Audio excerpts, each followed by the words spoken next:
Chuck. And this is Karen. And this is our show, What If It Really Works? A Practical Guide to Spirituality. And we're sitting high atop a mountain outside of Santa Cruz, California. And we're sitting before these two beautiful people. Who are they? This is, for those of you who are our viewers, I know that you would be familiar with their work. This is Foster Gamble and his lovely wife, Kimberly Carter Gamble.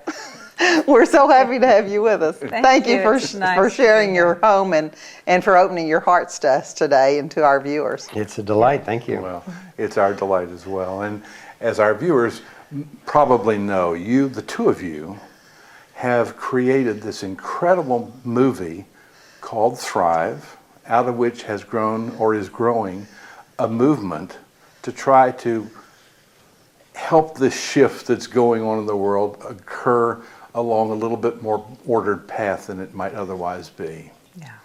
So, as I understand it, you have been working on this for a while, right? As long as I can remember. Really? What started all that? Well, I've had the unusual privilege of actually working on this project my entire life, as long as I can remember. In the film, I started at age 14 when I'm riding on this school bus, and then have this full-blown vision of this whirlpool vortex of energy that became an atom with the nucleus and the electrons going around, and that turned into a solar system with the sun and the planets going around. And then I had this full-body experience of, wait a minute, I'm that same pattern too. Somewhere between the scale of a little tiny atom and a vast solar system. And I really had no idea what that meant. But it became Richard Dreyfuss and mashed potatoes. From that point on, I was literally in the physics lab after sports every afternoon building a contraption. And I didn't know what it was. Nobody knew what it was.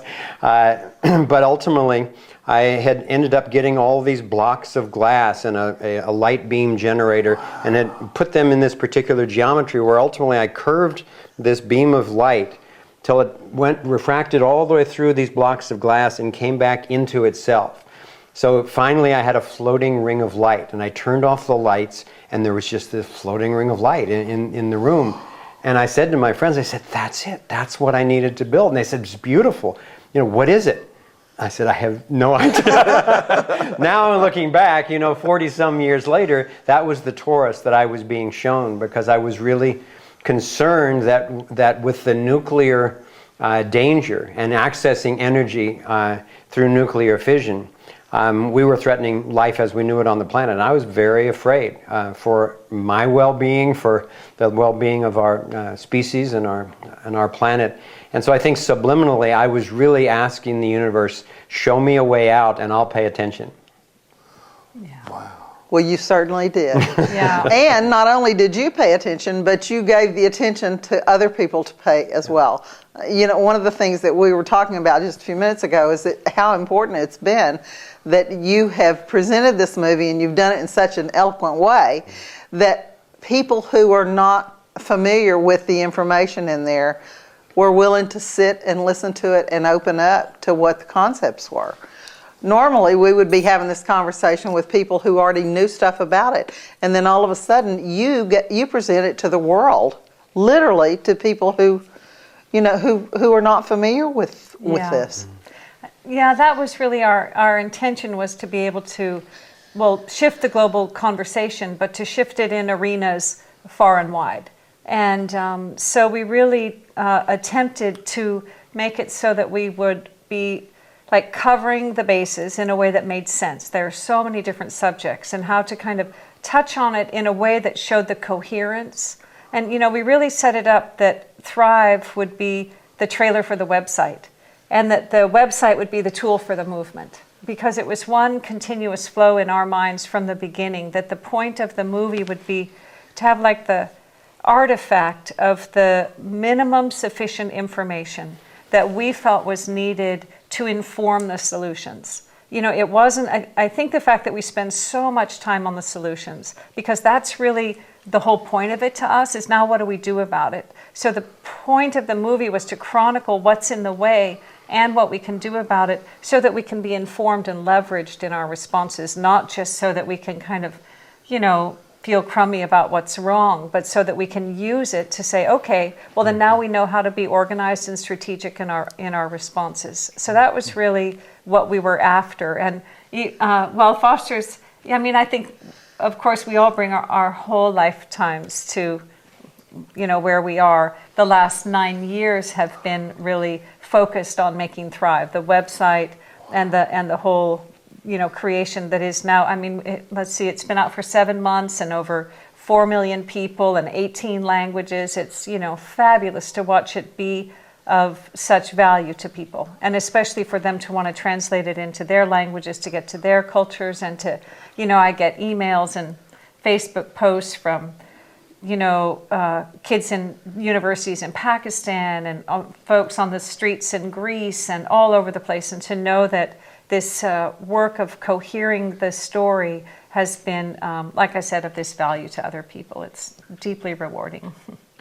I want to add one piece before we move on to that, because the greatest joy of all for me in making this film finally was getting to co-create it with Kimberly. And the point that you brought up before, Karen, about how this film was carried, the information was carried in a tone that is reaching old people, young people, women, men. I really want to acknowledge Kimberly publicly for that, because she was the director of the film, she was a co-writer, and she directed me on the set when I was hosting the film.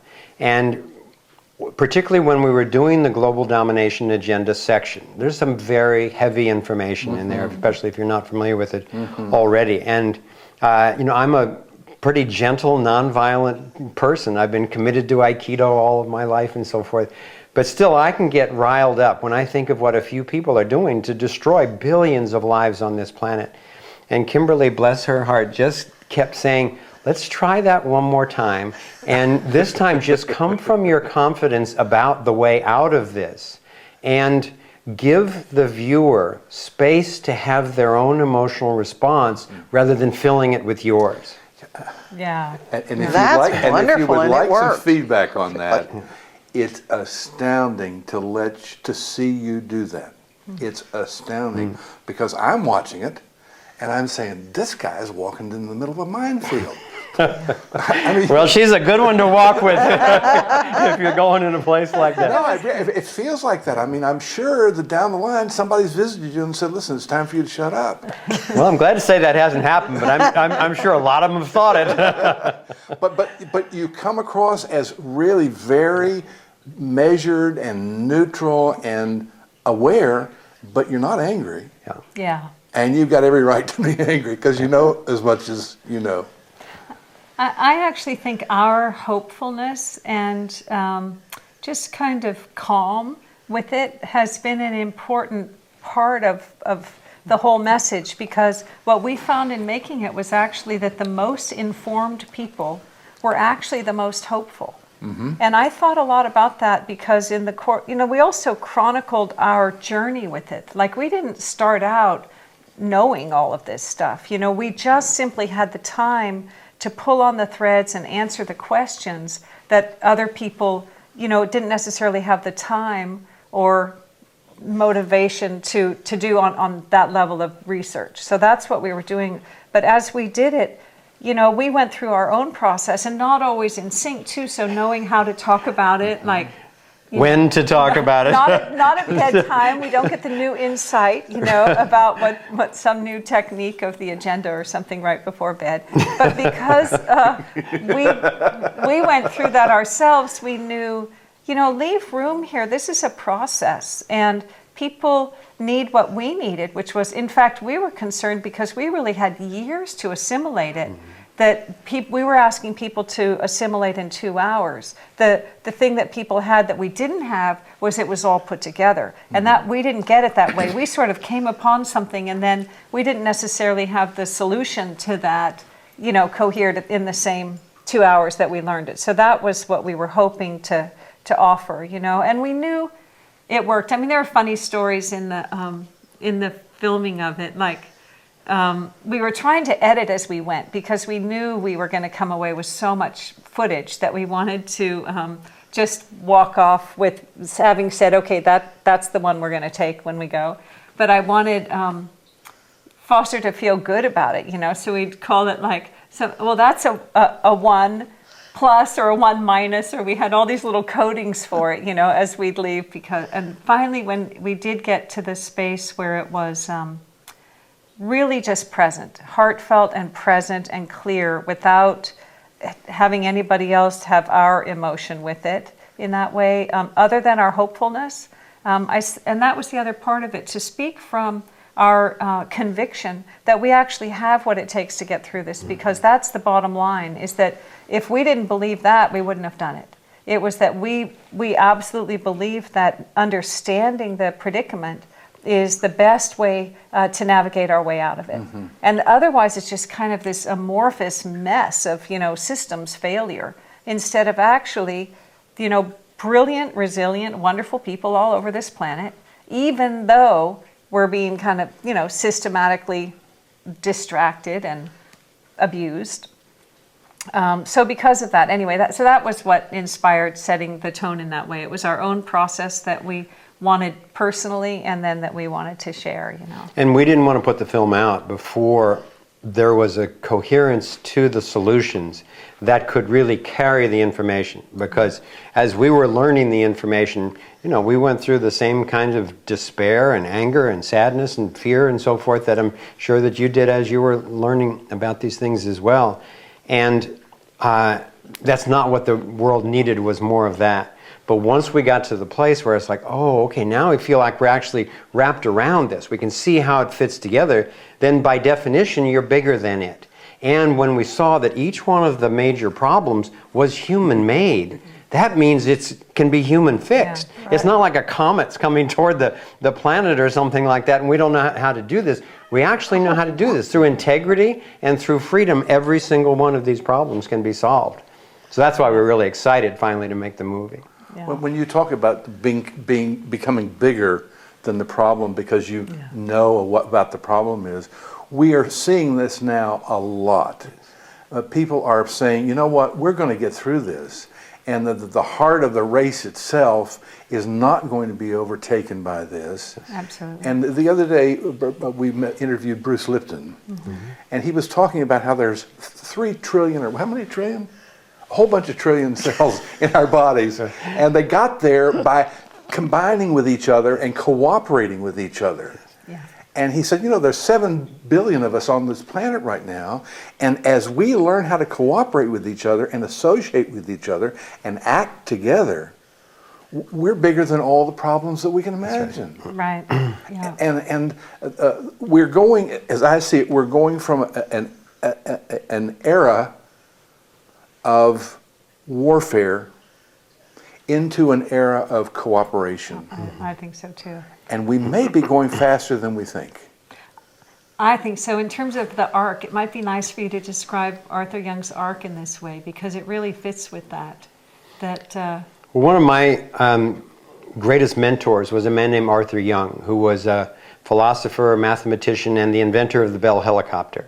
And he wrote a book called The Reflexive Universe, The Evolution of Consciousness, which has the most accurate meta-paradigm, the most useful cosmology for how the entire universe works that I've ever come across. And he, like many other people, came to realize that evolution goes through a process that follows the octave. So you see it in the octave of the periodic table of elements, and you see it in the octave of molecules, and then with plants, and then with animals, and then with humans. And when you get to the human arc, it turns out that where we are is in stage 4 of human evolution. And stage 4 in the mini arc for humanity is the same in terms of the powers of the stage that in the meta arc is the molecule. Because what the molecule did is it came into balance with ambient energy. So the energy that was around it, they learned how to balance it with the energy that was inside it, and that allowed it to maintain temperature. And once the molecule mastered that, then all life as we know it was built on top of that skill. That's when evolution really started to take off up through, you know, the animals and humans and so forth. So when you look at the human arc, we're in that same place where what we have to master Dwayne Elgin calls the next stage reconciliation. We need to balance the energy outside of us, with our environment and with one another, with the energy inside of us, our health, our emotions, our thinking, and so forth. And if we do that, then the whole next phase of evolution will be built on love, really, on the mastery of coming into harmony with our entire environment inside and out. So what a world will be like when the planet is living in that state truly is almost by definition unimaginable, but really fun in any case to try to imagine. We hope to still be around to enjoy it. I think we will, that really has helped me to see it within the context of our evolution, and also to recognize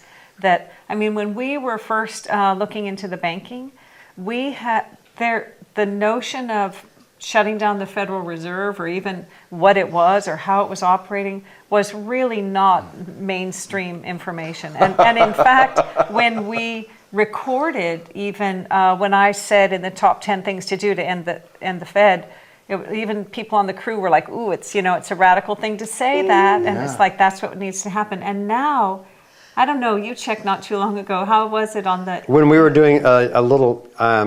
Some motion graphics for the film, I checked to see, I Googled, the Federal Reserve is not federal.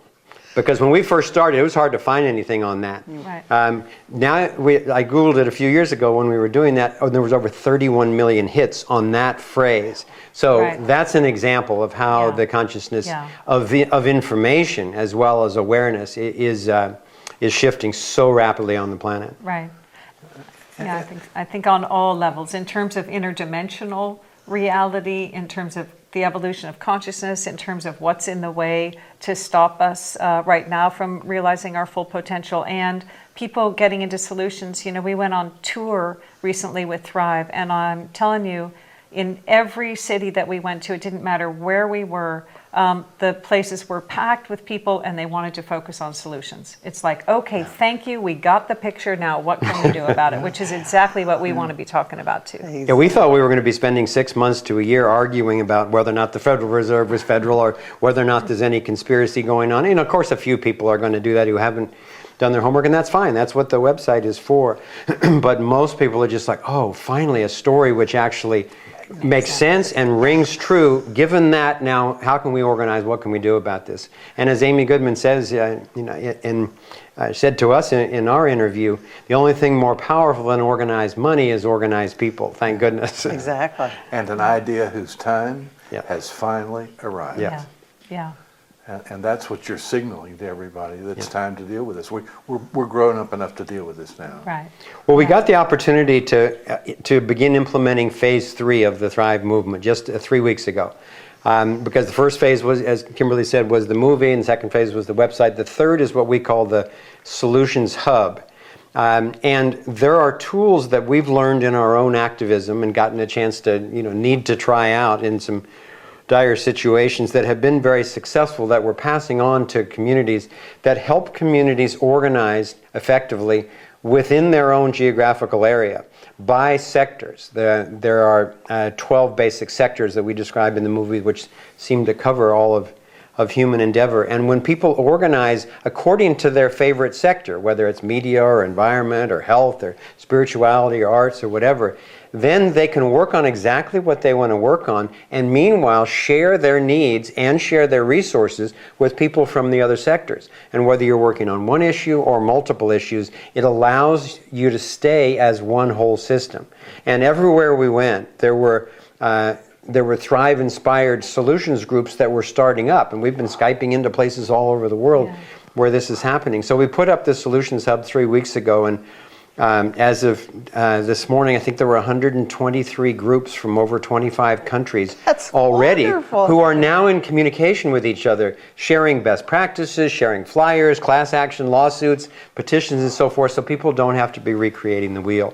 So it's really, with the electronic technology we have now, there can be this decentralized, leaderless, but very conscious and growing activist movement that the world's never seen before. Yeah. And the one of the keys is leaderless. Yes. Yeah, absolutely. But What's happened to the Occupy movement? What does that tell us? Has something happened, or is it telling us something that it didn't? No, I think that some people think that it hasn't because through the winter they had to go inside.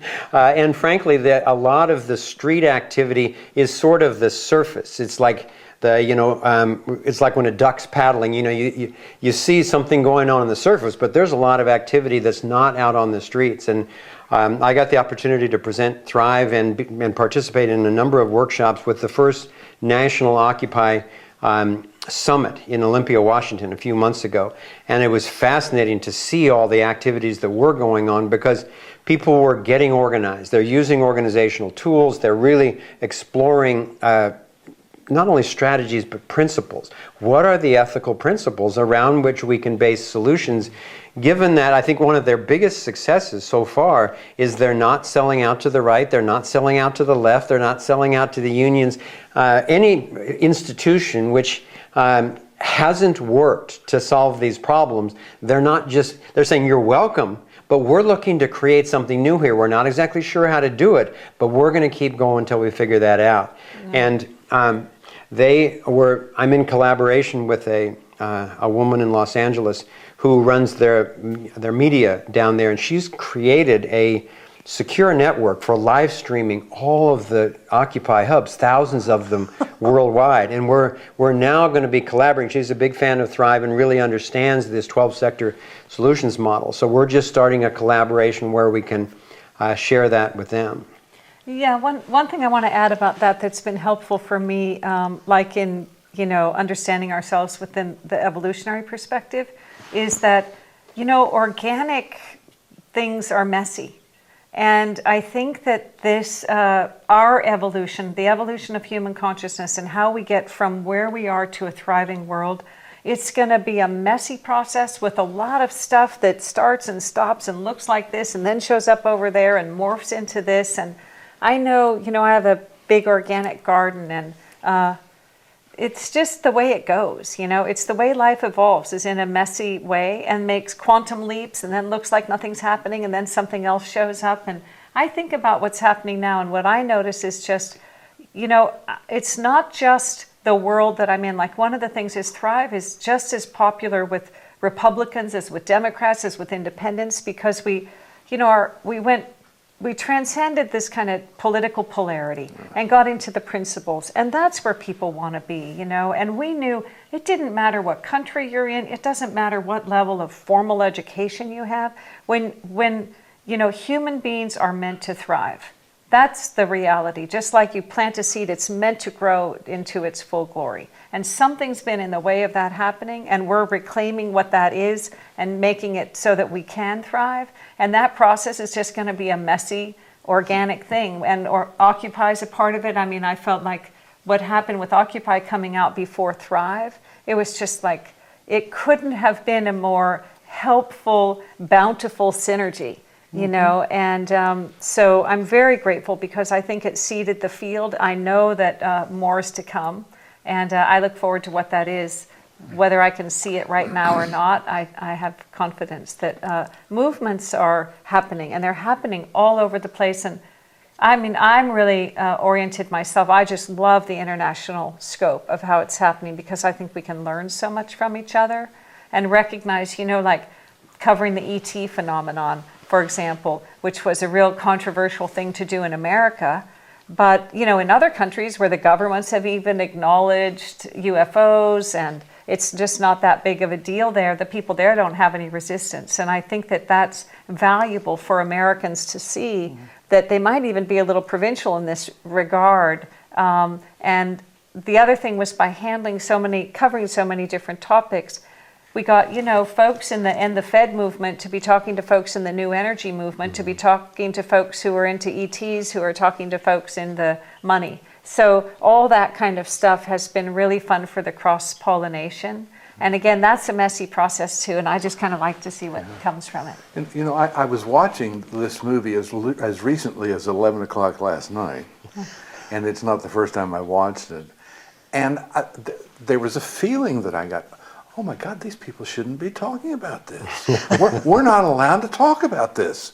There really is a feeling about that. And here's somebody that's really well informed and has a tremendous amount of spin going on behind you, and you're talking about things that they talk out there in the fringe, out in the hinterlands. And yet you talk about it in this, as you say, coherent way, that it's all part of the same thing. Yeah. And one of the things that we heard when we talked to Tom Campbell, who has written a book, My Big Toe, which is a theory of everything, is that as we evolve, and that is our purpose here, we discover that consciousness is not going to allow us to become warriors against each other. It's going to actually evolve to a state of love.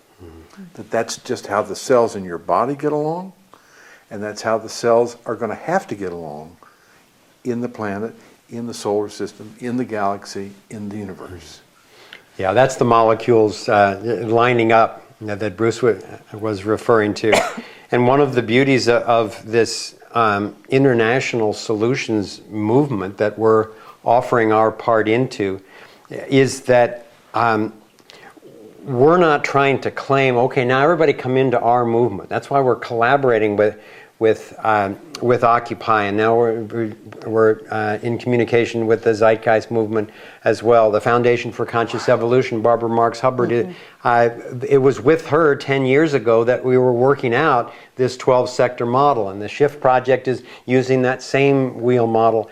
So a lot of what we're all involved in now is figuring out how do we collaborate without anybody having to sacrifice their ethics or their morals or their trusted network or anything like that. So one of the things that we're seeing, there are only two requirements that we make for people to register in the Thrive Network. One, if they use sectors, that they use the same sector titles, because that's what allows for a geometry of coordinating worldwide. And the other is that they don't violate anyone in the process of their solutions. So that's not a whole lot to agree to. And the other main thing that we're finding is that we all need to link up electronically, so that when there's an action that simply needs to be taken, if somebody's dumping poisons out of an airplane on people's heads or something, we need to take action. And that doesn't mean that you have to agree with everything about anyone, much less another whole movement or whatever. But what we're doing now is linking up electronically such that we can be in communication, but whoever is kind of stewarding a particular group can choose whether or not to pass particular information onto their network, or whether to share their emails with a particular project, because that way nobody needs to give up the trust that they've worked their life to build with their network. But at the same time, people aren't also excluded from really important information because they happen to be this particular political party or that particular political party or philosophy or whatever. So I think we're finding common ground. We're seeing this on tour everywhere we go, based on, number one, what the hell is really going on in the world? People are really want to know now because it matters so much. And two, how do we get out of this based on integrity and freedom rather than on race or religion or some political party? Mm-hmm. Right. Yeah. And the art of that, I just want to say, I think, again, it's just all about decentralizing. And, as people wake up and claim their own voice and power, what that is the epitome of decentralized power, is each claiming our own. And so that was the other part of the whole orientation of the movie was, in the beginning and in the end, it's our relationship with ourselves. And so speaking to that and finding our own voices is the way that we can not defer to someone else's power anymore. Yeah. I speaking of deferring to other people's power, we've done a little bit of homework on how other people are responding to what you've done, and I'm sure you have gone to a seminar or something to learn how to deal with all this stuff that comes at you. You got that part of it, but still, is it hard to deal with some of the negative stuff that people throw at you? Well, it has challenging aspects for sure. We were warned by everyone. You know, so many people in our film have been put through the ringer themselves for their whistleblowing or their ideas in particular areas. So we were warned and, you know, did all the preparation that one can do. It's still, you can't prepare your emotional body the way you can prepare your intellect. So still it's challenging. I mean, of course, you know, we'd like to be liked by everybody. We'd like to have everybody understand what we actually mean and all of that. And you know, so some of the dissociations that went on amongst some people who were in the movie were really shocking to us, and sometimes very painful, especially painful because they weren't complete in terms of communication. We were kind of informed secondhand that a group had gotten together and decided to pull away from the movie, but without expressing any reasons. Right. And in my experience, if you want to dissociate from something responsibly, you say, okay, I'm going to do this, and it's for this reason that I'm doing that. Mm-hmm. So as we tried to engage some of these people, and we opened up a forum on the website where and welcomed their specific feedback, and it just became clearer and clearer to me that because only 3 out of, I think, 9 or 10 chose to participate, and even then it was references to things they didn't like about people that we interviewed, even though we didn't put anything like that in the movie and so forth. So it seemed more and more to me that what was going on, and I look forward to finding out if this is true in further conversations, which we welcome, was a combination of sometimes simply being uninformed. You know, I got to spend a decade moving beyond progressive politics myself. I really value the intention of so much of that activity, which I was involved in for a long time. But as I began to find out the deeper things that were going on in the world, I just got to find out what was going on in a way that most people, and especially some of those people who dissociated from the film, simply don't seem to be aware of. Or if they are, they're either concerned for their reputation, their ability to sell their products and keep their credibility with a progressive base, or in some cases, potentially for their life and well-being. I mean, when someone like John Perkins says he doesn't want to be associated with a conspiracy movie, when he was part of a conspiracy, and by his own acknowledgement for 20 years, then that's not ignorance, obviously. I honor, you know, everybody's self-preservation instinct. If the way he's made his peace with the powers that be is to go only as far as the corporatocracy, but not name the bankers, not name any families, not name the secret societies and so forth, then that's fine. I wish people, you know, could be a little more honest and upfront about that, because ultimately these are the conversations I think that human beings need to be in if we're going to make it out. And it's just a shame to have a wasted opportunity where we could all be really engaging publicly about these and sharing and learning from each other. I learned a lot from each of those people in the film, and that's why they were in the film. What I was particularly surprised by was none of those people expressed having learned anything from Thrive, from the coherence of our putting together all of their individual pieces, which they all swore by. And they didn't get it at the end? Didn't seem to. See, what I think a lot of times that happens is that people are so invested in their own stuff that it's hard for them to open their hands up and let it be a group effort. Yes. It's because they feel, somehow they feel threatened that something's going to be taken away from them in that doing. Right. Instead, when we reach that point where we all say, my hands are open and let's learn this together, let's solve it together. That's what life's all about. That's what our purpose is for being here right now. Right. It's really to share that. Yeah, and that's the hope. I'll answer that question too in terms of is it challenging? Because I think there's one thing, which is, you know, there are people who were in the movie who officially dissociated, but then there's the other stuff, which is just that people react to Thrive. That's the reality. So whether they're people we've ever heard their reactions or not, I know from having read different things or having, you know, some people be candid with us either about their own reservations or else other conversations that they relay and all of that.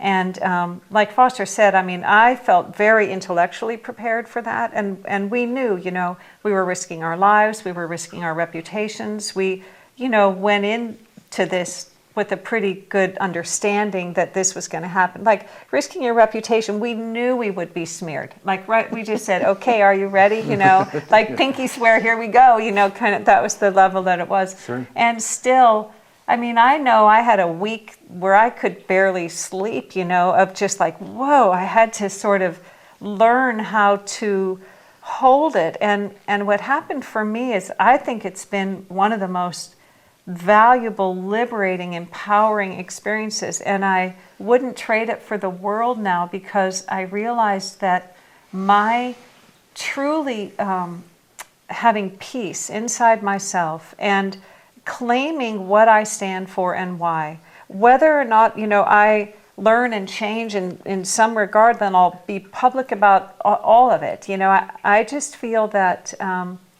I got liberated into a kind of clarity with myself and into being able to say, you know what, I thought about every single word in Thrive for months. A lot. You know, there is nothing in that film that I don't actually stand to. And we even, you know, paid to have fact checkers to come in and corroborate the facts, because what I wanted, when I said earlier we wanted to shift the global conversation, what I really wanted was to have an informed conversation. I felt so frustrated being in conversations where we would be debating the facts, and it's like, you know, actually facts, you can say, you know, no plane hit Building 7, right? That's a fact. Now let's talk about how What come happened? it fell that way, you know? Like it, and so if we're talking about, maybe a plane hit it or not, when that's documented, then we miss the opportunity to say,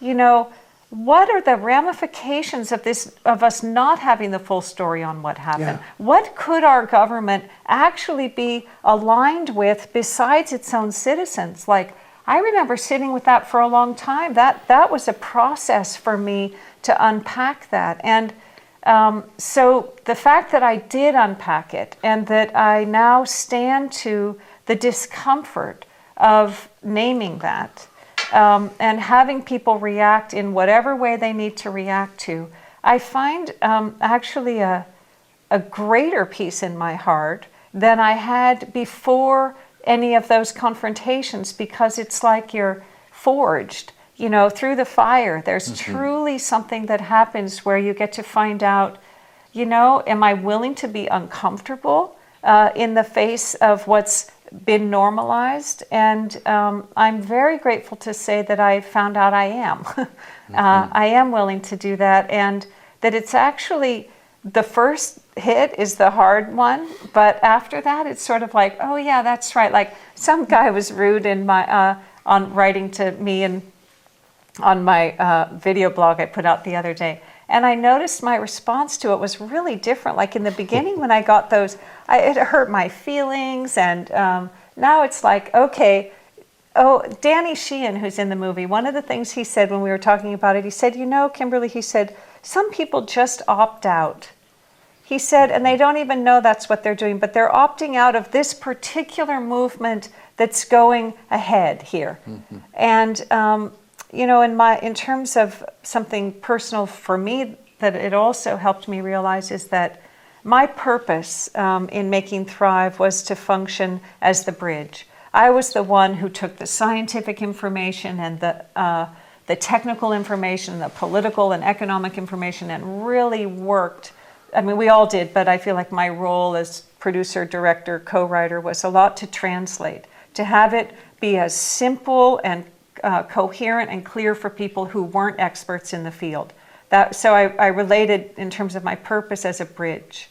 And I realized, and it happened one afternoon, and I told Foster, I said, something just kind of broke open for me. It was in the midst of the first kind of turmoil coming back our way with lots of bad energy, you know. And it was really hard, and one afternoon it just broke. And one of the things I realized that my purpose had shifted, and that I actually felt that now my purpose is to get on with it. I want to actually be in with the folks who are ready to go. And I understand that there are people who need to be more skeptical and even, you know, hold back and resist or do whatever they need, like a messy process. I said there's room for everybody to play their roles, including skeptics and those who want to be even some sort of the destruction is hard for me. For me, it's more like if you don't appreciate what we've done, that's one thing. To try to stop us from doing it is another. And that's the other place that I'll claim my voice. It's like, look, you can say what you want to say, but don't get in the way, because a whole bunch of us are ready to get on this train and it's moving. Yeah. And so it helped me become stronger. It helped me identify the relationship between my spirituality and my emotions and my courage. And so actually I feel very grateful now, and I was hoping that would happen. You know, when it happened, I thought someday I'll be grateful for this. I just don't know. I'm not there yet, you know. And so when I did get there now, I'm glad. I'll just say one other thing for people, because I think we all work daily on what's our relationship to speaking up in these times, because clearly one of the things that's called for is a whole bunch of people to speak up. So are you someone to speak up, and how do you know that, and what's the process? And for me, I think it's that it's a daily process of relation to self, and that's really all that it ever amounts to. It's am I respected by the people who I respect? Do I respect myself? And do I have peace in my heart because, in fact, I'm living what's true for me? And if that's the case, then no one can take that stuff away. And, you know, being misinterpreted is painful. Actually, when people don't like something that I've said that's actually accurate about what I've said, that's like not very hard. It's when they just, you know, turn it into something that's so off what we said, so obviously off. That pisses me off. Good for you. I'm still like, hey, wait a minute, let's do this fair, you know. But usually we don't get off at the same time. so that's pretty good. Like one of us will usually be like, you know, I'm thinking about it from this way, and be kind of groovy with it to help the other person. And then, so anyway, it's hard. It's been a long, hard. Well, not that long. It's only 7 months into it, and I feel kind of, all right, I'm ready for this now. Yeah, but it's real, you know, and it's ongoing. The other thing is it comes sideways. It comes not from the people you expect, not in the moment you expect, you know, it's some way. And my brother told me that.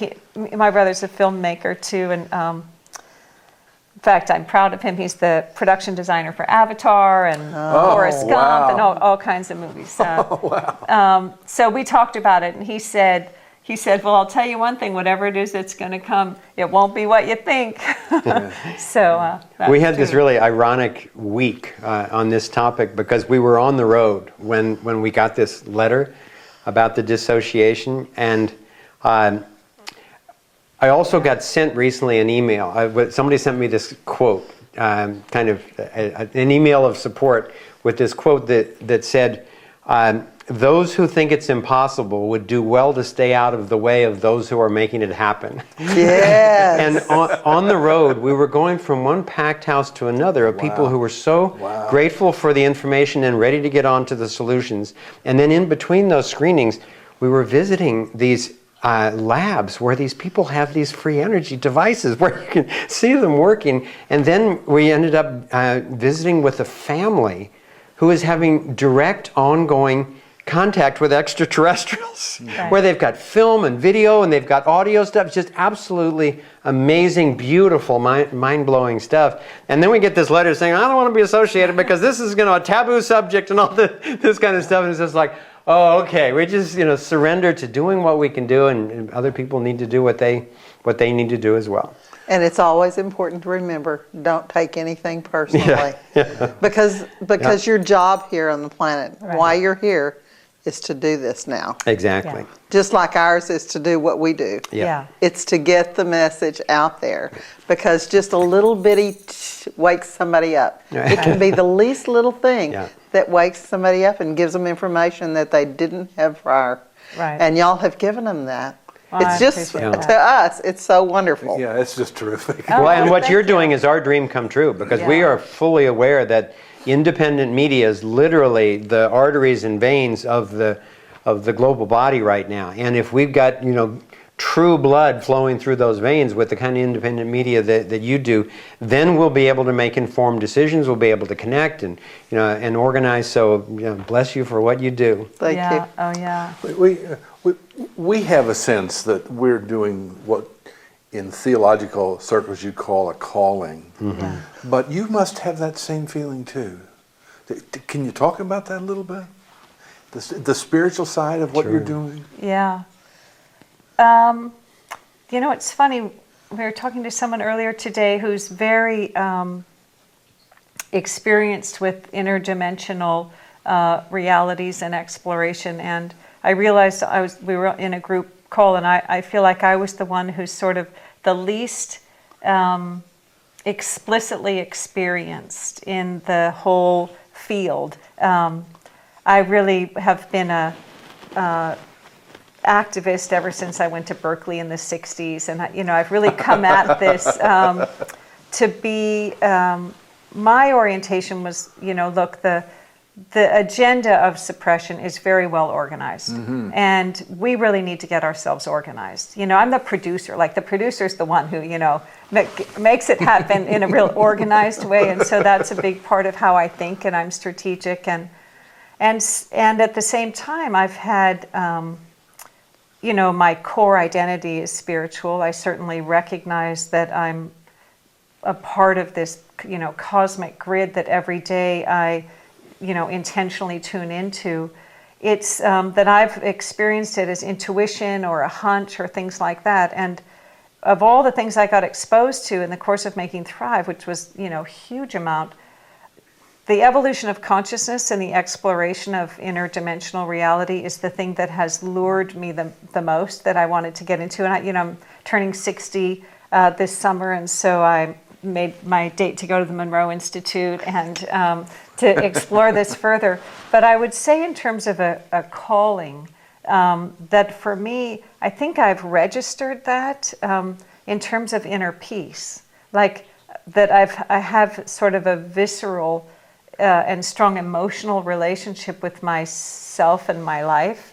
And it's that when I'm in line, when I'm attuned to my purpose and aligned with my passion and true, when I'm honoring what's true, there's a sort of a peace where I just feel connected. And it shows up where more and more things happen. Like, sometimes now I can look, we watched the movie the other day in a screening where we were, and I thought, I'm just going to watch it, because I was finally far enough away from it that I wasn't thinking, oh God, remember that shoot, or oh look, we left that line in, or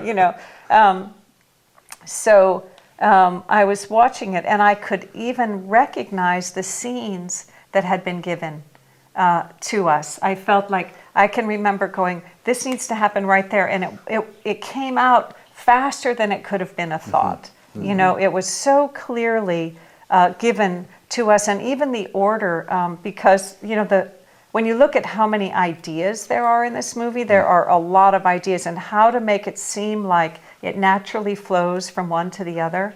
We put each idea on a little index card one day and laid it out. We have a big round table. It's my crafts table, so you can make messes on it. So we laid out the cards in one order, stood on the table, took a picture, and then reordered it and figured out which would really be most coherent, and then went for a hike in the redwoods, where we could just be quiet and know that we would know then which was right. And then the way we could tell was we could feel it.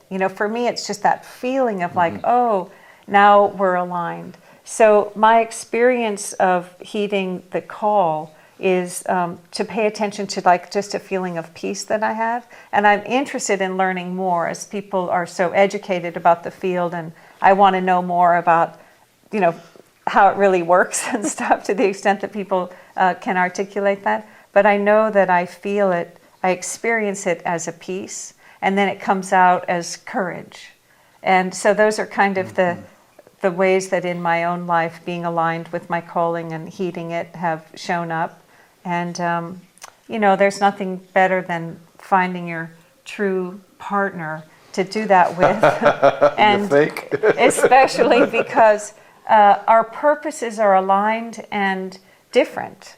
And so it's been really a gift to be able to share the journey, and especially like whatever's coming next. I feel really excited for, because I know it's not going to be a 2-hour documentary. Whatever it is, it's going to take off from here. Where now I feel like we laid the groundwork of something, and also just what time of life it is. I mean, I'm one of the few women I know. I'm grateful to say for myself that I'm really enjoying aging. Mm-hmm. I love what's happening. It's just like, okay, I finally got the gist of how basic things work. You know, you sort of trade muscle tone for wisdom. I figure, and it's like, I'll make that trade, in the overall scheme of things. And so what's coming next for me now? And I think just naturally, I'm meeting more and more women. There are so many women who woke up to thrive. I am so grateful for that. We really wanted that. Like Foster always says, once women wake up, you can pretty much count on something getting solved. It's going to happen. Once they take it on, it's going to happen. I think that's true. And then getting letters from women who had the best conversations ever with their kids or their parents or something as a result of it. But Wow. Anyway, I feel like in terms of a calling and a purposeful life, you're never too young to check into that, and you're never too old either. Yeah, and it shows on both of you. It really does. And by the way, a friend of mine said that wisdom is learning that you don't have to make the same mistake the third time. That's good. That's good. Yeah. And you just can relax into the stuff where it goes wrong. It's like, oh, today's one of those days where it's all going to fall apart, and you know that there will be another day where it all comes together. All falls together. And you can I feel like I can be so much more relaxed about what I don't know or where I blow it or something. It's like, I'm a really earnest person doing my best. I'm positive about that much. And so whatever goes right or wrong from there, we just find our way. It's just part of the mix. Exactly. It's just part of the mix. It's just part of the mix.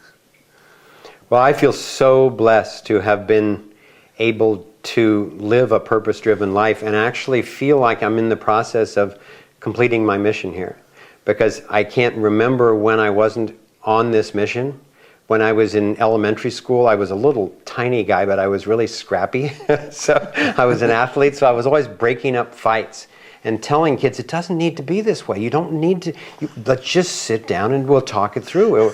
We'll work out. And then I trained in martial arts later on and finally found Aikido, where I could actually express that nonviolent philosophy physically. And then I actually did end up at the Monroe Institute back in the 80s, where I had a very powerful, life-changing vision, where I ended up in this vision way out above the planet, looking down, and then this column of light came through me and down to the planet and spread into this network of light that we actually have an animation similar to that in the film. And it wasn't that I was any more special than anyone else, but I was unique. I was experiencing my own unique purpose.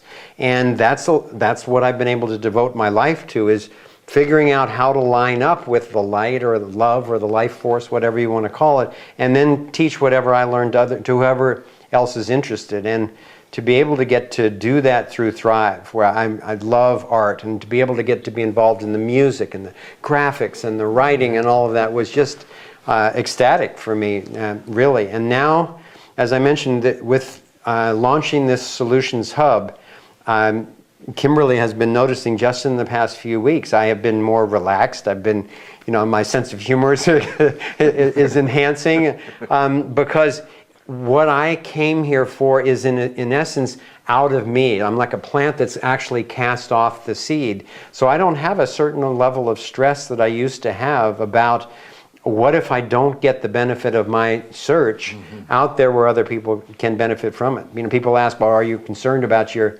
security? Well, I'm concerned about everybody's security. That's why I made the film. But I find that now that this is out of me, of course I want to, live a long life on this beautiful planet with my wonderful family and Kimberly and so forth. And in my soul, I am experiencing that I got to do what I came here for.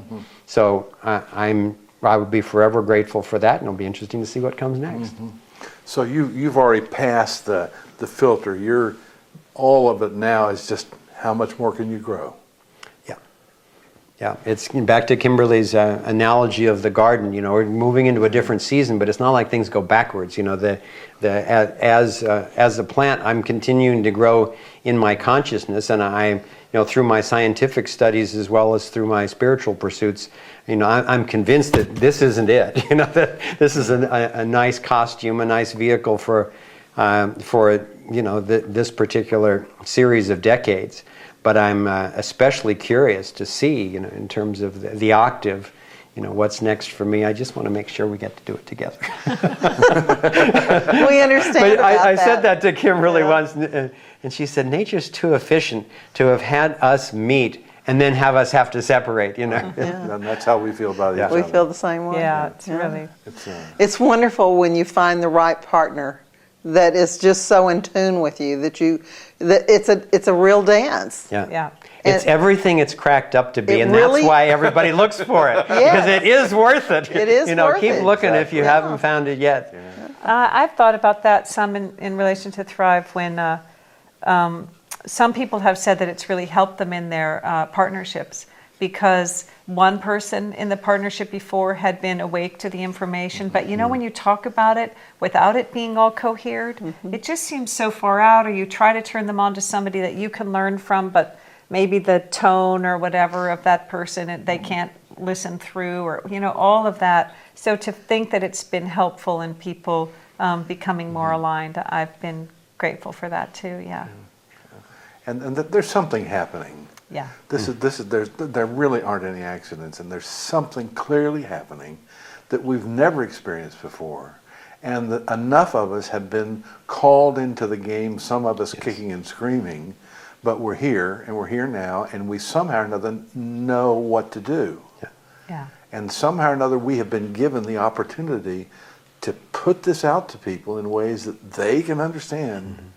And that we can feel like we're fulfilling this incredible journey we're on. Wow, what a trip. And the American Revolution was only fought by 5 or 6%. Yeah. And Ken Wilber says it takes 10% of the population to shift a paradigm. And Paul Ray is saying now that in Europe, Japan, and America, the number of cultural creatives is 30 to 35%.